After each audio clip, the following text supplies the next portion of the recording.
let me just point out, as a native North Carolinian, even though I represented Arizona in the Congress, I have more than a casual interest in what happens in terms of politics in the old North State. And what we saw in 2012 was really a textbook of how to rejuvenate the Republican Party.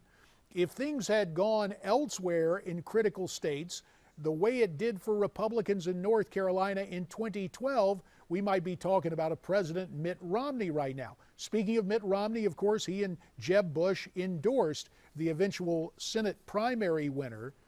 So I'm asking, the ability of North Carolina Republicans to unite in 2012, will that be repeated now in this midterm?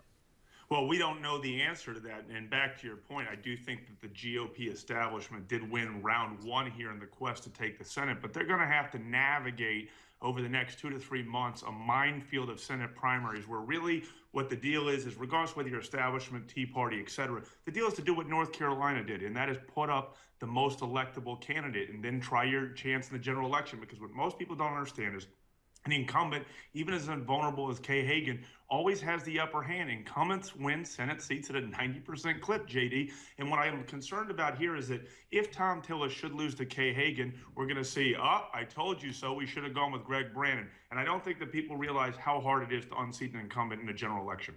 Well, incumbency is obviously something that is very important. Let me turn our attention to another North Carolina race that's not getting a lot of press today, but certainly important in terms of the grassroots movement.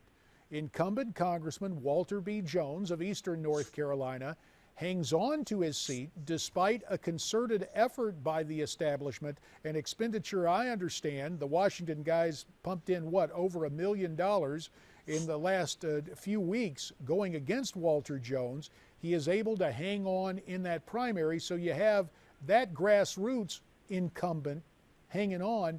But there's a report, Ford, far from North Carolina, but variations on the same theme, in Michigan, where Libertarian Republican Justin Amash, apparently according to the Detroit News, is not enjoying the support of his Michigan Republican colleagues, according to the Detroit News. So here's what concerns me when we talk about reconciling the party. Look, we know politics is a contact sport. Understand that. But it seems that on one hand, the establishment says it's okay for me, but not for thee. Let us pick the incumbents we want to go after. Let us determine the incumbents who we're going to treat to financial attrition. But at the end of the day, if we, the establishment, win, conservatives, you better pack it in and be with us. Now, is that too simplistic a model, or is there more than a grain of truth in that assessment? Well, I definitely agree with you that the grassroots are frustrated because they feel their candidates are being picked for them. But I think the Jones situation in North Carolina is a little bit different than Justin Amash.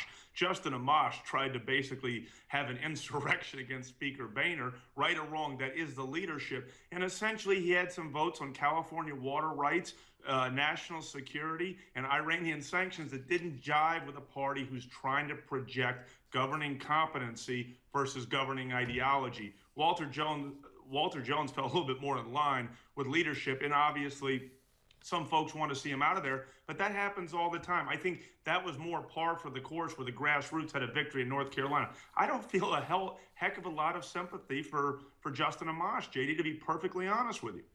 All right, well, we'll see. All I know is it's at a time when there is a lot of frustration around the country, and for lack of a better term, a fundamental disconnect, it seems, with legislative priorities on the part of the Washington majority and what people at home are saying. I mean, this is not always just a notion of tilting at windmills. There are some principles involved here, and you know, you take a look at what's happened with Boehner's comments about his membership back during the recess, making fun of guys who were border hawks, suggesting that somehow they were not courageous about taking what many of them consider to be an amnesty vote.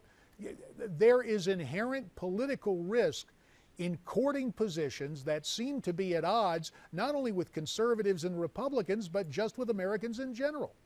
Oh, I absolutely agree with you. There has always been a disconnect between what we'll call the Washington establishment and the grassroots. And essentially what we have to recognize, though, and you know this, JD, from running, and that is that there's only two choices.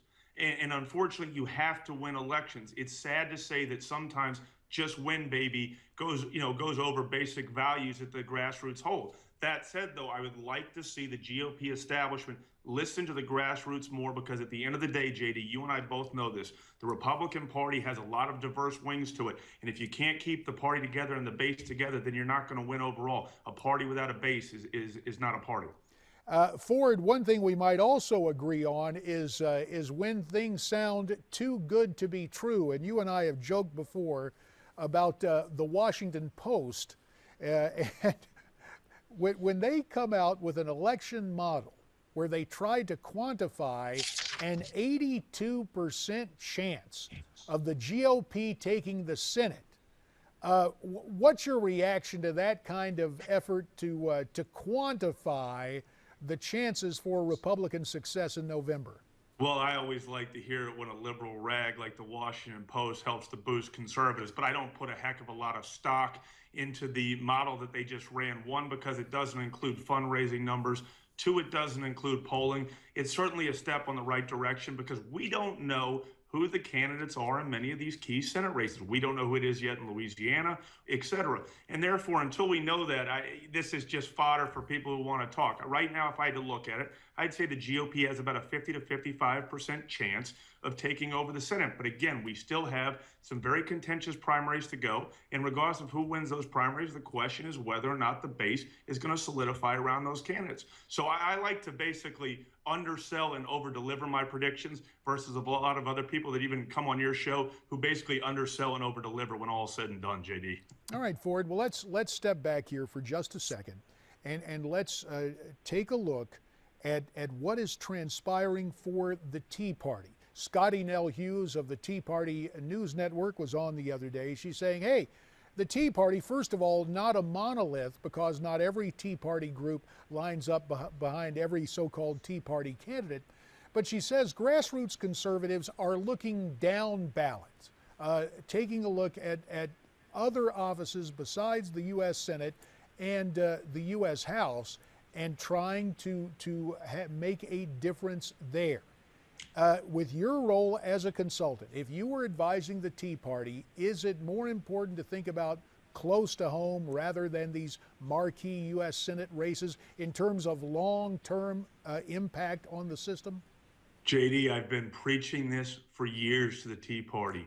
Grow your own farm system. Bring them up through the ranks. The problem with a lot of these candidates that the Tea Party puts in more marquee races is they've got great ideology. They sound great, but they're not very disciplined candidates, JD. And you know that as you sort of rise up the ranks, the elections get harder, and you have to understand what it means to be a candidate. These folks wield great ideology, but they're not great candidates. And the Dems in this YouTube era can just sit there and twist every word they say and turn them into extremists, when we know at the end of the day, most of them by and large are great Americans who are only concerned about the future direction of the country. If I'm running the Tea Party, I want to grow from basically a farm system and graduate them up there. And if you can do that, you're going to have much stronger candidates in some of these marquee primaries like we just saw in North Carolina. Ford O'Connell, as always, we appreciate your insights and a touch of healthy debate. Always good for the system and certainly good for this program. We look forward to your next visit with us here on America's Forum. Much appreciated, JD. Thank you. All right, so you have Ford's take right there. What's yours? Should the Tea Party grow its own farm system? Should the grassroots really develop a root structure and come up with candidates across the board that way? We'd love to hear from you on this. Why don't you tweet us your comments at NewsmaxTV, # America's Forum. You can also email us, connect@newsmaxtv.com, and there is Facebook, facebook.com/Newsmax. We're coming right back.